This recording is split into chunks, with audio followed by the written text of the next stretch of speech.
Buenas tardes. Comparezco para informar que el Gobierno, reunido en Consejo Extraordinario de Ministros, acaba de decretar el estado de alarma en todo el país y que entrará en vigor esta misma tarde. Como en todo Estado social y democrático de derecho que es nuestro país, España, el Real Decreto de estado de alarma cuenta con el dictamen favorable de dos importantes instituciones, del Consejo de Estado y también de la Abogacía General del Estado. Quisiera, en este punto, agradecer públicamente su trabajo intenso y urgente en estas últimas horas para calificar esta medida tan extraordinaria. Como en todo Estado también descentralizado que es nuestro país, donde las competencias sanitarias y de salud pública están en manos de las comunidades autónomas, este nuevo estado de alarma se aprueba también a petición de 10 gobiernos autonómicos y de la ciudad autónoma de Melilla. Desde el punto de vista epidemiológico, los expertos dicen que las razones para su aprobación están plenamente justificadas. En mi comparecencia del pasado viernes subrayé precisamente que el Ejecutivo no va a ocultar nunca a los españoles la situación real de la pandemia. La obligación de los responsables públicos es hacer claro, hablar claro y no maquillar la situación. Transmitir la realidad es el modo que entendemos justifica el respeto a los ciudadanos. Y la realidad es que Europa y España estamos plenamente inmersos en la segunda ola de la pandemia. El COVID-19 se extiende por todo el mundo a gran velocidad, todos los días, en todos los medios de comunicación. Ustedes están viendo los datos. Ya suman más de 42 millones de afectados contabilizados oficialmente en todo el mundo y, desgraciadamente, más de 1 millón de personas ha perdido la vida también en todo el planeta. Con el cambio de estación, nuestro país, al igual que toda Europa y otras partes del mundo, está viendo agravada su situación. Aumenta el número de contagios, aumenta también la presión hospitalaria. Este, en definitiva, es un escenario que ya fue anticipado por los expertos porque advirtieron que con la bajada de las temperaturas la segunda ola podría acelerarse. En los últimos 14 días, nuestro país registra una incidencia acumulada de casi 362 por cada 100.000 habitantes. Y la cifra de fallecidos es de 34.752, de los que 655 corresponden a esta última semana. Mi mayor deseo es que aquellas personas que hoy se encuentran enfermas se recuperen lo más pronto posible. Y traslado también el sentido pésame por parte del Gobierno y del conjunto de la ciudadanía española a quienes han visto perder la vida de aquellos a los que más quieren. Al igual que nuestro país, toda Europa ya está tomando medidas para limitar la movilidad y también los contactos personales que son las razones del mayor contagio, como hemos aprendido durante estos últimos meses. Como España, países como Alemania, Francia, Bélgica, Irlanda, Italia, por citar algunos, han implementado limitaciones que afectan a los horarios de circulación, a la frecuentación de establecimientos públicos y, como he sostenido desde el inicio de la pandemia, el estado de alarma es la herramienta constitucional para situaciones extremas. Y la situación que vivimos es extrema. Es, de hecho, como saben ustedes, la emergencia sanitaria más grave vivida por España desde la aprobación de nuestra Constitución y también en el último siglo. Por tanto, aprobamos de nuevo el estado de alarma porque es la herramienta más eficaz para frenar la curva de contagios y volver a mantener a raya al virus. La batalla, ya lo sabemos, va a ser dura, pero con disciplina social, con resistencia, con unidad y con moral de victoria lo vamos a volver a lograr. Lo hicimos frente a la primera ola y lo vamos a lograr en esta segunda ola del COVID-19. Los científicos y expertos apuntan a que, pese a ser el mismo virus, esta segunda ola tiene otras características. Lo vemos en la letalidad, mucho menor, la edad media también mucho menor a la de la primera ola o también la presión hospitalaria, por citar algunos datos. Y, en consecuencia, este nuevo estado de alarma tiene unas características específicas, adecuadas a esta segunda ola de la pandemia, que lo diferencian claramente del que tuvimos en el mes de marzo y en el mes de abril pasados. Les anuncio, en consecuencia, los elementos más importantes de este nuevo estado de alarma.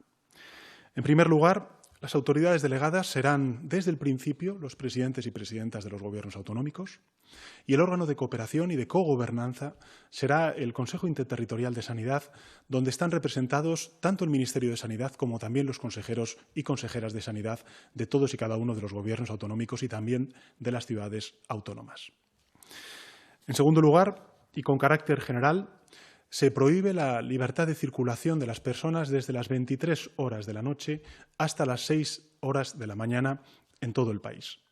Solo se podrá circular en esa franja horaria por las causas justificadas establecidas en la norma, por ejemplo, adquirir medicamentos, cumplir las obligaciones laborales o profesionales, regresar al domicilio o cuidar a mayores o menores de edad.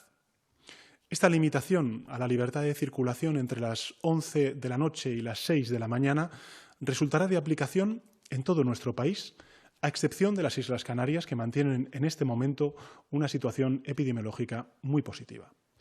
Las comunidades autónomas podrán modular esta franja horaria y podrán decidir que la hora de comienzo de esta limitación sea a las 10 de la noche o a las 0 horas de la noche y la finalización entre las 5 de la mañana y las 7 de la mañana. Por tanto, la prohibición general será de 11 a 6 de la mañana, pero sí las comunidades autónomas podrán modular en función de unas horquillas temporales esa prohibición de deambular o de moverse en horario nocturno desde las 10 de la noche a las 0 horas de la noche y desde las 5 de la mañana a las 7 de la mañana.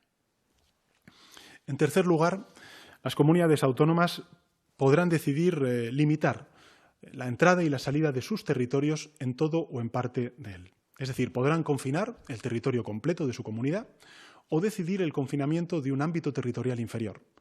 Esta restricción de la entrada y la salida de personas de los ámbitos territoriales confinados también va a tener excepciones, como está ocurriendo ya en algunas comunidades autónomas que se han visto obligadas a aplicar este tipo de medidas y, como es lógico, también se centrarán en razones de puro sentido común. Asistencia a centros sanitarios, acudir a centros educativos, cumplimentar obligaciones laborales, profesionales, etcétera, etcétera. En cuarto lugar, las comunidades autónomas podrán limitar la permanencia de personas en espacios públicos o privados a un número máximo de 6 personas, salvo que se trate de convivientes. Esto ya está ocurriendo en la mayor parte de las comunidades autónomas. En quinto lugar, sobre la duración del estado de alarma. El Gobierno aprobará la prórroga en su Consejo de Ministros del próximo martes para que su debate y aprobación en las Cortes Generales se celebre esta misma semana. Nuestra propuesta, a partir del martes, y que tendrá que ser debatida y, en su caso, aprobada por las Cortes Generales, será extender el estado de alarma durante 6 meses, hasta principios del mes de mayo, en concreto el 9 de mayo. El Gobierno, por medio del ministro de Sanidad, lo que hará será rendir cuentas en las Cortes Generales cada 15 días.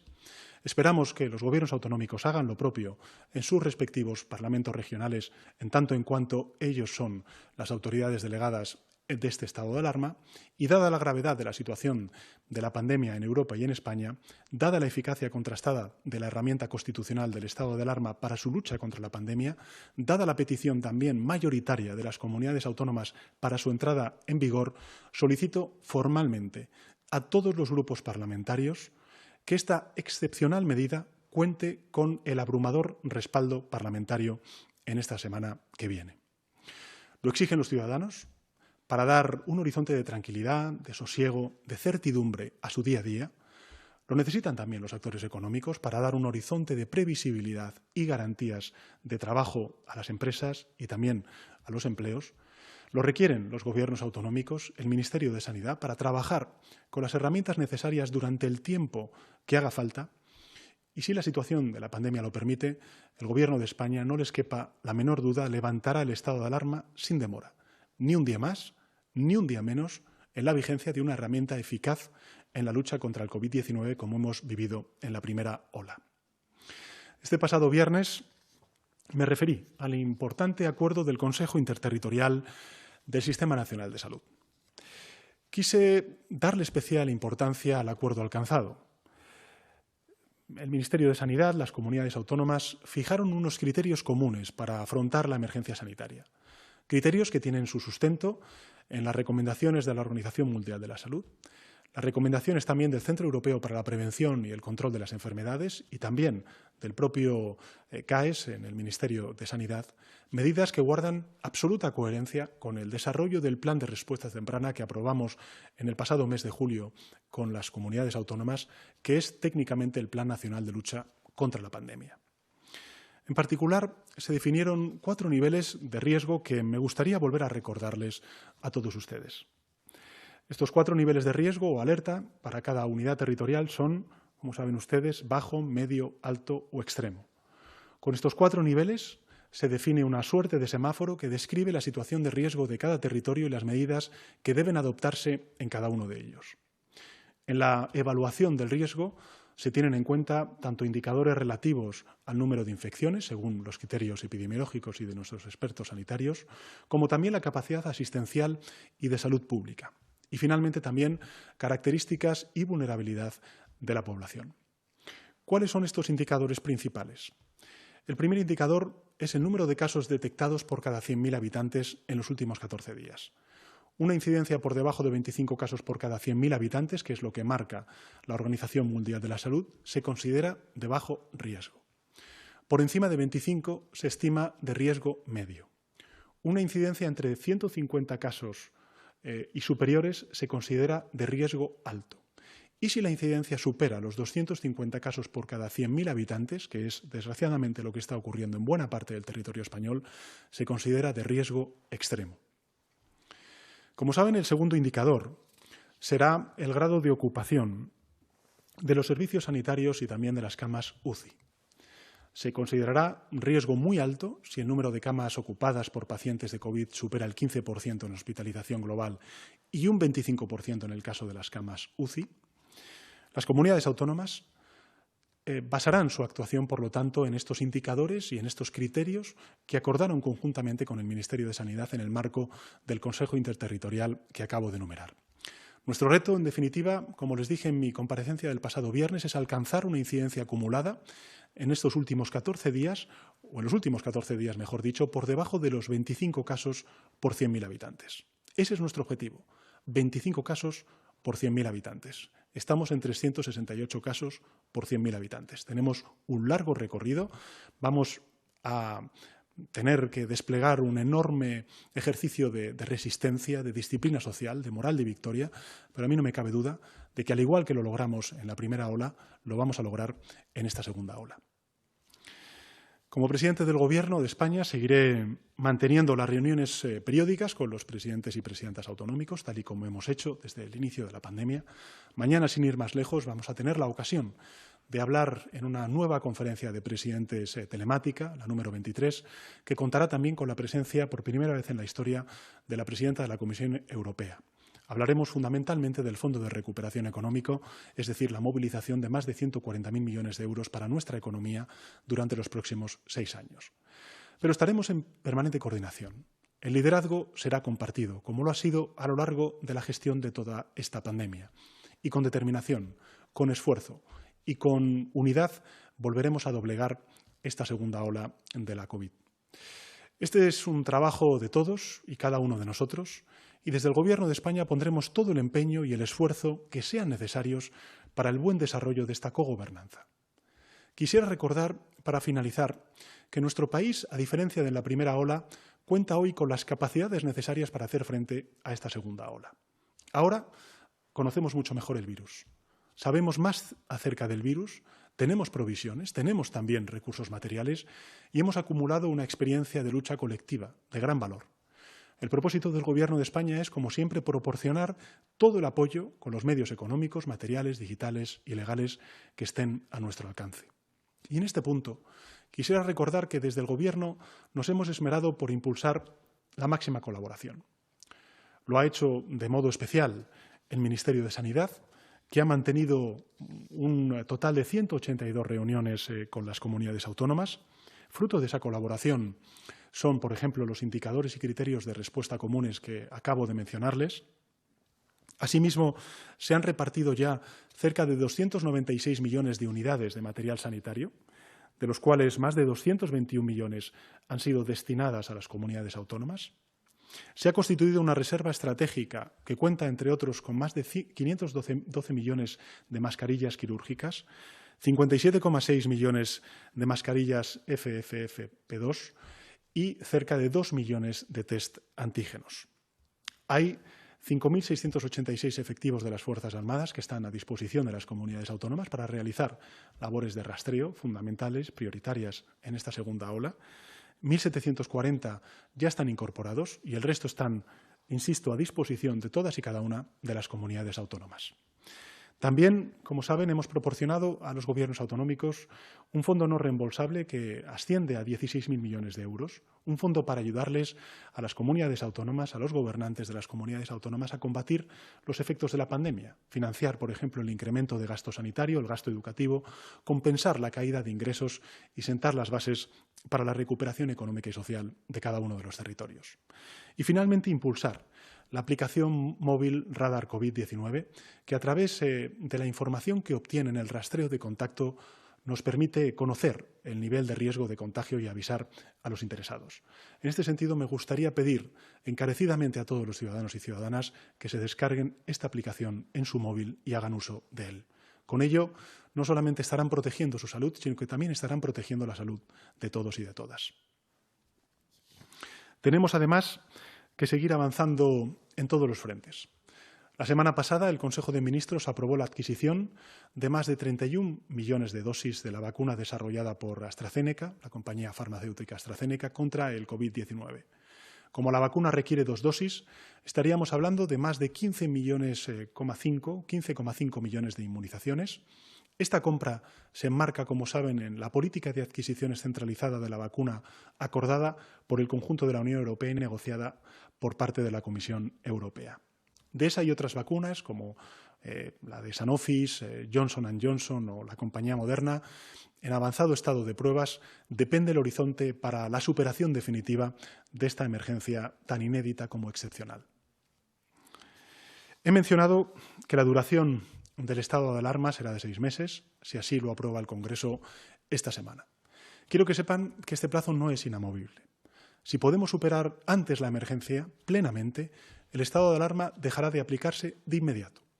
Pero ese es el plazo que consideramos hoy por hoy necesario en base a la ciencia y también a las recomendaciones de los expertos. ¿Por qué 6 meses? Porque los expertos estiman que ese es el tiempo que necesitamos hasta empezar a superar no solo esta segunda ola en la que ya estamos inmersos, sino también la etapa más dañina de la pandemia.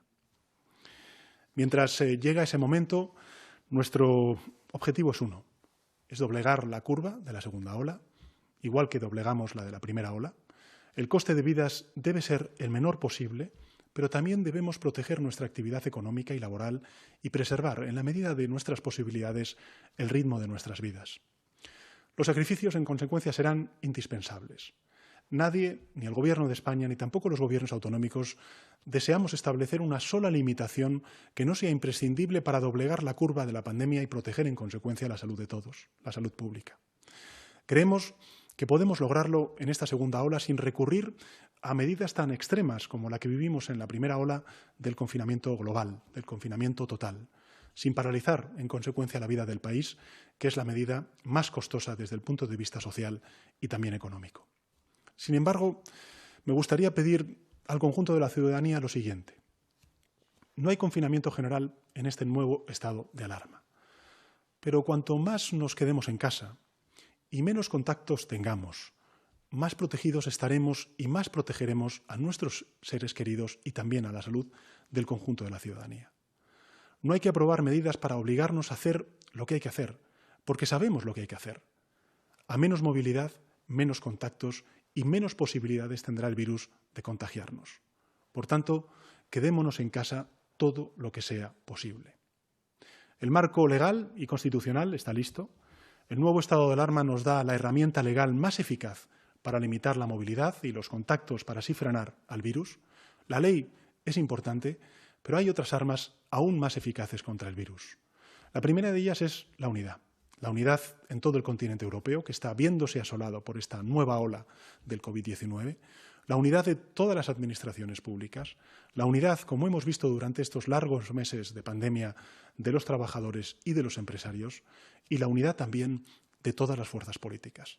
Pido a todos los partidos políticos que apoyen el estado de alarma. Y ante todo, y además, la unidad imprescindible entre todos los ciudadanos, que respeten las normas sanitarias, que se queden en casa en la medida de sus posibilidades, que limiten durante un tiempo los desplazamientos y contactos innecesarios para limitar las ocasiones de contagio y con ello proteger así a los familiares, a los amigos, a los compañeros en general, al conjunto de compatriotas. Y la segunda es nuestra disciplina social como comunidad. España puede doblegar esta segunda ola con esfuerzo, resistencia y moral de victoria. Depende de nosotros, de nosotras, levantar un muro de unidad que frene al virus mientras disponemos de la vacuna que lo destierre para siempre de nuestras vidas y ponga fin a esta desdicha. Yo creo que somos capaces de hacerlo. Unidos podemos parar al virus mientras llega el momento de extirparlo de manera definitiva gracias a la vacuna. Yo comprendo la angustia de los ciudadanos. Yo comprendo la angustia de los ciudadanos. Nunca nos habíamos enfrentado como sociedad a algo así. Comprendo lo difícil que resulta vencer la preocupación de muchísimas personas mayores, de sobreponerse también al cansancio de una sociedad que no sabemos exactamente cuándo llegará ese remedio definitivo. Comprendo también la angustia, la incertidumbre e incluso también el malestar de las generaciones más jóvenes que van a tener que verse de nuevo obligadas a restringir su movilidad, su vida social en un contexto como el actual. Por eso me gustaría darles a todos ustedes las gracias. Necesitamos disciplina, resistencia, moral de victoria. Necesitamos dar lo mejor de cada uno de nosotros y nosotras. Necesitamos la fuerza de todos, unidos, y solo así, además, lo conseguiremos. Unidos conseguiremos de nuevo vencer al virus en esta segunda ola. Gracias. Gracias, presidente. Comenzamos con las preguntas de los periodistas. Son decenas los que están conectados por videoconferencia. Vamos a ver si puede tomar la palabra Sandra Gallardo, de Radio Nacional. Sí, hola. Buenas tardes, presidente. Creo que se me oye bien. Adelante, sí. Sí. Quería preguntarle dos cosas. Por un lado, el horizonte que plantea usted hasta el 9 de mayo incluiría una época muy significativa de reuniones y encuentros familiares como la Navidad. ¿Qué va a pasar con la Navidad? ¿Se plantean a lo mejor en esa época relajar un poco las medidas? Y por otro lado, pide un respaldo abrumador para esta prórroga que van a presentar ya esta misma semana. No sé si ha habido ya contactos con el Partido Popular y si temen que no la apoyen, puesto que en primavera votaron en contra en las últimas votaciones. Muchas gracias.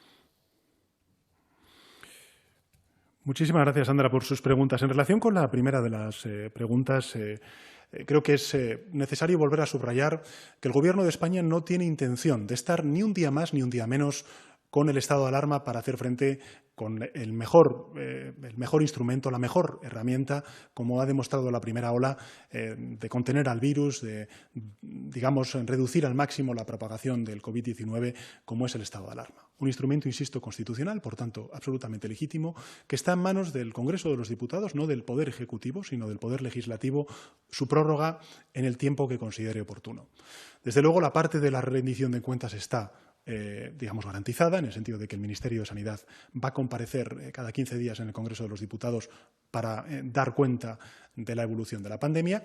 También instamos a las comunidades autónomas a hacer lo propio en sus parlamentos autonómicos, en tanto en cuanto ellas van a ser las autoridades delegadas y, en consecuencia, las que gestionen el día a día de manera mucho más directa este nuevo estado de alarma. Por tanto, la rendición de cuentas está garantizada, está garantizado también el equilibrio en los derechos fundamentales y lo que tienen que saber todos los españoles es que esta decisión de prolongar durante 6 meses el estado de alarma obedece única y exclusivamente a criterios científicos y a criterios técnicos, que son los que nos han marcado unas fechas necesarias no solamente para doblegar la curva, para mantener a raya al virus en esta segunda ola, sino también para superar estos cambios de clima, ahora que viene el invierno, y, por tanto, entrar en un escenario muchísimo más favorable para reducir el virus con unas condiciones distintas a las que vamos a tener en estos próximos meses.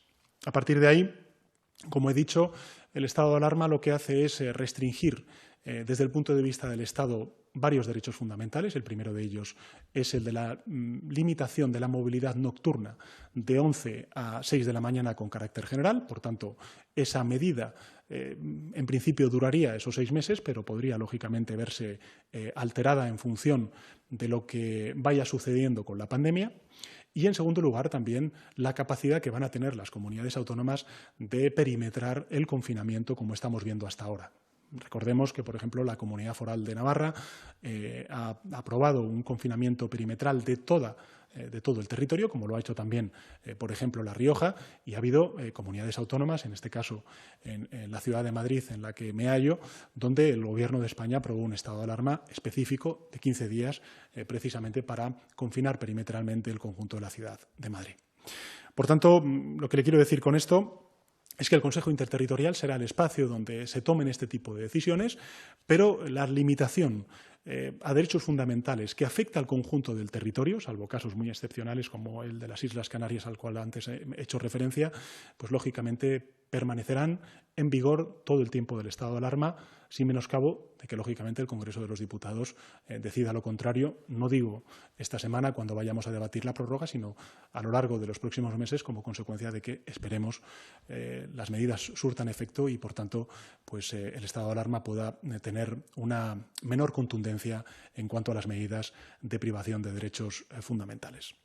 Y en relación con el segundo de los aspectos que me ha preguntado usted, Sandra, decirle que yo he solicitado a todos los grupos parlamentarios el apoyo extraordinario a una medida tan extraordinaria pero tan necesaria para contener esta segunda ola. Desde luego he tenido ocasión de poder hablar con el líder de la oposición, con el señor Casado, y me gustaría que pudiéramos contar con el apoyo de los representantes del Grupo Parlamentario Popular en esta tan importante decisión.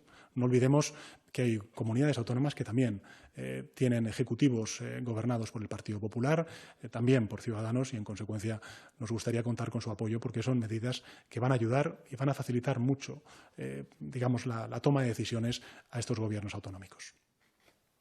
Pregunta ahora por parte de ABC, Víctor Ruiz de Almirón. Adelante, Víctor. Hola, ¿qué tal? Buenos días, presidente. Pues un apunte simplemente sobre esto último que acaba de decir. Entiendo que el señor Casado no le ha dicho que no en la conversación que han mantenido. ¿Qué sensación se lleva usted de esa conversación? Y luego, por otro lado, me gustaría saber qué capacidades reserva el Gobierno de España para actuar o para intervenir si una comunidad autónoma no actúa en base a los criterios que el Gobierno entiende que son los adecuados. Le pongo un ejemplo. Si la Comunidad de Madrid decide no hacer un confinamiento perimetral y el Gobierno considera que es necesario, ¿qué va a hacer en ese caso? Y luego le quería pedir una reflexión. Nos anuncia ahora la intención de llevar el país a un estado de alarma hasta el 9 de mayo. No sé si considera que estos meses de desescalada, de nueva normalidad, han sido un fracaso y por qué el Gobierno no ha hecho una reforma legislativa durante este periodo que evitase tener que llegar a esta situación. Muchas gracias, presidente. Muchas gracias, Víctor, por sus preguntas. En relación con la primera de las cuestiones sobre el apoyo o no de, en este caso, el Partido Popular al estado de alarma. Creo que no soy yo quien tiene que responder a esta pregunta. Tendrá que ser, en este caso, el Partido Popular y, por tanto, hemos tenido una conversación cordial, como suele ser habitual, con todos los líderes políticos de todas las formaciones políticas y, por tanto, tendrá que ser el Partido Popular quien responda a esta cuestión. Lo que sí que planteo es una reflexión que creo que todos los ciudadanos pueden compartir. Y es que la pandemia es una cuestión de Estado. Es una cuestión de Estado. Hemos demostrado en la primera ola que el principal instrumento constitucional y, por tanto, legítimo, que es el estado de alarma, es un instrumento eficaz. Con el estado de alarma hemos doblegado la curva, mantuvimos a raya el virus y, en consecuencia, llevamos a cero el número de fallecidos en nuestro país. Recordemos que son más de 600 las personas, los compatriotas, que desgraciadamente durante estos últimos 7 días, como consecuencia de la COVID, han fallecido. Y, por tanto, lo que hacemos es volver el Gobierno de España a utilizar el instrumento que se ha demostrado, y ahí está la experiencia acumulada, el más eficaz para contener y mantener a raya al virus. Lo hacemos, además, no solamente desde un punto de vista responsable, sino también de reconocimiento de la realidad plural, diversa y constitucional de nuestro país. Las comunidades autónomas tienen en sus manos las competencias en el ámbito de la sanidad pública, de la salud pública, también de la atención a los mayores. Por tanto, el Gobierno de España no manda sobre los hospitales de Madrid, de Canarias, de Baleares o de Segovia. Son competencia y son responsabilidad de las comunidades autónomas. Por tanto, cualquier decisión que tomemos tenemos que tomarla de la mano y no contra a esas comunidades autónomas. Lo que hacemos, por tanto, es definir, como ya hicimos en las últimas semanas del estado de alarma en la primera ola, a los presidentes autonómicos y presidentas autonómicos como con los principales competentes, como las autoridades delegadas, para gestionar los instrumentos de ese estado de alarma. Por tanto, creo que desde ese punto de vista me parece que si el conjunto de comunidades autónomas que están gestionando ahora mismo esta pandemia, y además, como ya les dije, que tenían esa capacidad de pedirlo al Gobierno de España el pasado mes de agosto, necesitan de este instrumento para ser mucho más eficaces en la contención del virus, entiendo que es una cuestión de Estado y, por tanto, que los partidos políticos que se califican de Estado deben pensar seriamente en apoyar esta medida tan extraordinaria.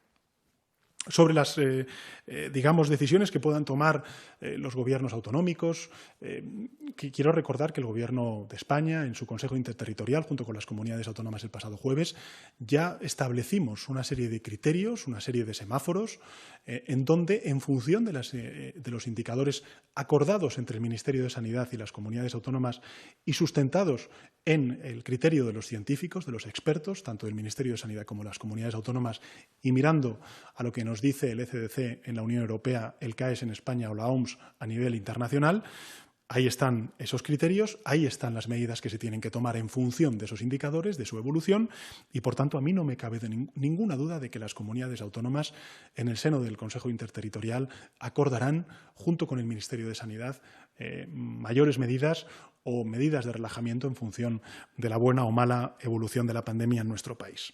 Sobre la reflexión, insisto, el Gobierno de España siempre ha defendido que para renunciar, o mejor dicho, para limitar o reducir derechos fundamentales, como es, por ejemplo, el derecho a la libertad de reunión, a la libertad de movimiento, lo que tenemos que hacer es utilizar un instrumento con todas las garantías constitucionales.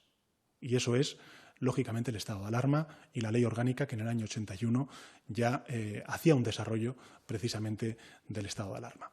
Creo que, además, el legislador en esa ley orgánica del 81 ya definió como uno de las razones para utilizar el estado de alarma una pandemia, como desgraciadamente estamos viviendo, y, por tanto, creemos que no solamente la realidad jurídico-constitucional, sino también la experiencia acumulada durante estos meses deja bien claro que el instrumento más eficaz para luchar contra el COVID, para hacer frente y dar freno a esta pandemia, es un instrumento constitucional y, por tanto, legítimo como es el estado de alarma. Por parte de la agencia EFE, pregunta Ángel Alonso. Buenas tardes, no sé si se me oye. Perfectamente. Sí. ¿Se me oye? Buenas tardes, ¿sí? Sí, Ángel, sí, adelante. Sí, ¿qué tal, presidente? Vale, perfecto, ¿qué tal, presidente? Le quería preguntar lo siguiente. Creo que, si no me equivoco, ha dicho que ya quiere llevar la prórroga hasta el 9 de mayo esta semana en el Congreso de los Diputados. Le quería preguntar, a raíz de esta intención, si efectivamente es así, por qué esta prisa y también si de alguna manera lo que pretende con ello es que no interfiera la hipotética negociación de las prórrogas con la negociación de los presupuestos generales del Estado. Nada más, muchas gracias. Muchísimas gracias, Ángel, por sus preguntas o por su pregunta. Decirle que no, en absoluto. Va a haber un debate en el Congreso de los Diputados, pero yo sí que creo que, dada la situación de la epidemia en nuestro país, que es grave, la evolución es grave, como lo está siendo en toda Europa. No somos ajenos a lo que está pasando en Europa y, por tanto, la situación es grave, es preocupante. Tenemos que poner en marcha todos los mecanismos cuanto antes, en este caso una herramienta eficaz contra el COVID como es el estado de alarma, y lo que queremos es que tanto los ciudadanos como las administraciones competentes, ya sean las comunidades autónomas o ya sea el Gobierno de España por medio del Ministerio de Sanidad, como también los actores económicos, sepan que tenemos un horizonte de trabajo con una estabilidad jurídica determinada durante los próximos 6 meses. E insisto, serán 6 meses, esa es la propuesta inicial, que esperamos debatir y esperamos lograr el apoyo del conjunto de las fuerzas políticas en el Congreso durante esta próxima semana, y queremos hacerlo ya, queremos hacerlo cuanto antes.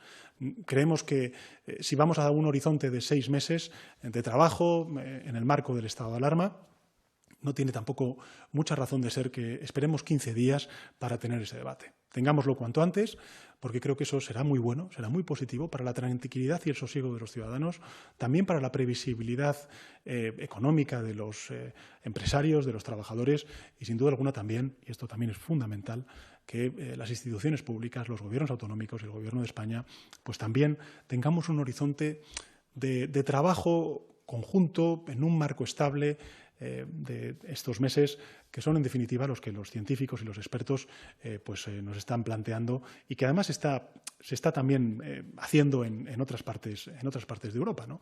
Ayer mismo, o antes de ayer, el propio presidente de la República Francesa decía que evidentemente esta situación se podía prolongar hasta llegado el verano. Bueno, nosotros planteamos esta fecha, el 9 de mayo, sin perjuicio de que, evidentemente, si las cosas van mejor, pues lógicamente no estaremos ni un día más ni un día menos con este instrumento constitucional. E insisto, porque me parece muy importante, los ciudadanos deben tener la tranquilidad, también las fuerzas parlamentarias, de que esa rendición de cuentas se va a dar. Se va a dar quincenalmente por parte del Ministerio de Sanidad en el Congreso de los Diputados y también, lo verán ustedes reflejado en el texto de este Real Decreto, pues combinamos a que las comunidades autónomas, los presidentes y presidentas autonómicos hagan lo propio en sus parlamentos, en sus asambleas regionales, porque ellas van a ser también las autoridades delegadas y, por tanto, tendrán también que rendir cuentas en sus respectivos parlamentos. Vamos a intentar conectar de los que piden preguntas con Iván Gil, del Confidencial. Sí. Hola, buenas tardes, presidente. ¿Qué tal? Quería preguntarle, usted ha dicho que se podrán modular las consecuencias, las restricciones a lo largo de estos 6 meses en los que se pueda prorrogar el estado de alarma. Quería preguntarle si eso se ajustará a una incidencia acumulada de aquellas comunidades que bajen de los 250 casos o si, como comentaba también en su intervención, habrá que bajar hasta los 25 para que se puedan modular estas restricciones. Por otro lado, también quería preguntarle, hay algunos estudios científicos que ponen en duda la evidencia de los toques de queda de cara a reducir la incidencia epidemiológica. No sé si usted tiene más o menos calibrado cuál puede ser este resultado y cómo puede influir a la hora de aplanar la curva. Muchas gracias. Muchísimas gracias, Iván, por sus preguntas. En relación con la primera, decirle que la modulación va a estar en manos del Consejo Interterritorial y, por tanto, de las comunidades autónomas, que es lo que ha venido ocurriendo hasta ahora. Por favor, insisto en que lo más importante es el acuerdo del Consejo Interterritorial del pasado jueves, donde se establecen unos niveles de alerta en función de una serie de indicadores. El principal, la incidencia acumulada por cada 100.000 habitantes, hasta 25, de 25 a 150, de 150 en adelante. Lo que quiero decirles con esto es que serán las comunidades autónomas quienes modulen en el ámbito de sus competencias precisamente esa respuesta. Si a lo mejor en lugar de 6 personas las que uno se puede reunir, pues son 4, son 3, son 2, en función, digamos, de la situación epidemiológica que tenga cada uno de los territorios. Si el confinamiento se produce en una ciudad, en un barrio o en toda una provincia o en toda una comunidad. Estas son cuestiones que van a tener que decidir las comunidades autónomas en cooperación y en cogobernanza con el Ministerio de Sanidad. Dicho esto, ¿qué es lo que hace este estado de alarma? Este estado de alarma da una cobertura jurídica constitucional para la restricción temporal durante 6 meses de derechos fundamentales como son, 1, la libertad de poder deambular durante la noche de 11 a 6 de la mañana y 2, también la capacidad de las comunidades autónomas de perimetrar el confinamiento de un barrio, de una ciudad, de un distrito o de una provincia o una comunidad. Esto en relación con su primera pregunta. Será en consecuencia el Consejo Interterritorial.